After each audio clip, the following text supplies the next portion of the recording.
భక్తివన్న ప్రేక్షకులకు శుభోదయం 10/7/2024 స్వస్తి శ్రీ చాంద్రమానం క్రోధినామ సంవత్సరం దక్షిణాయనం గ్రీష్మ ఋతువు ఆషాఢమాసం శుక్లాపక్ష చవితి బుధవారం చవితి ఉదయం 6:36 వరకు అనంతర పంచమి వచ్చింది.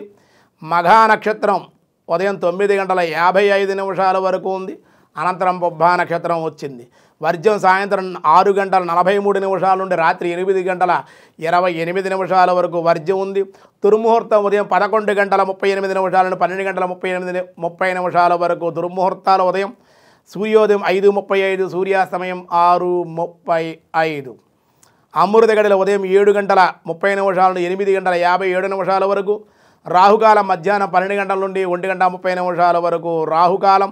శుభ సమయం ఉదయం 7 గంటల నుండి 8:20 వరకు ఉదయ శుభకాలం. సాయంకాలం 5 గంటల నుండి 6:10 వరకు సాయంకాల శుభ సమయం. విధిపాత్ర యోగం తెల్లవారుజామున 3:27, భద్రకరణం ఉదయం 6:36, భవ రాత్రి 7:28, ఉదయం 6:30 దాటిన తర్వాత పంచమి వస్తుంది. పంచమి బుధవారంగా అన్ని కార్యాలకి అనుకూలం. దినారంభ చక్రాన్ని బట్టి ఈరోజు మేష, వృషభ, మిథున, కర్కాటక రాశి వారికి అనుకూలంగా ఉంది.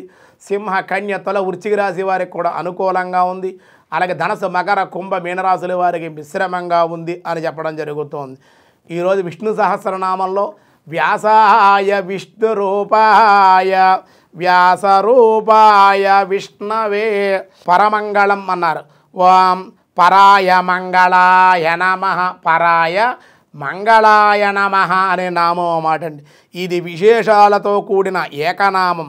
స్మరణమాత్రము చేతనే అన్ని అశుభాలు కూడా తొలగించేటువంటి, మంగళాలను ప్రసాదించేటువంటి వాడు శ్రీహరి అయిన విష్ణు పురాణం తెలియజేస్తోంది. మన కళ్యాణ స్వరూపుడు కూడా చేత మంగళం అనబడు. మంగళం అంటే కళ్యాణం, శుభం.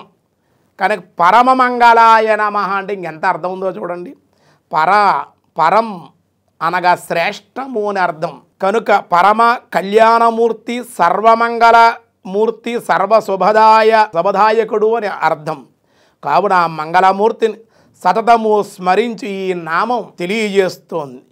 కాబట్టి బ్రహ్మనుడి పరమాత్మని ఈ నామం సూచిస్తోంది అని మనకి ఈరోజు చెప్పడం జరిగింది. మిగతా విషయాలు రేపు చూద్దాం. ఈరోజు స్వస్తి.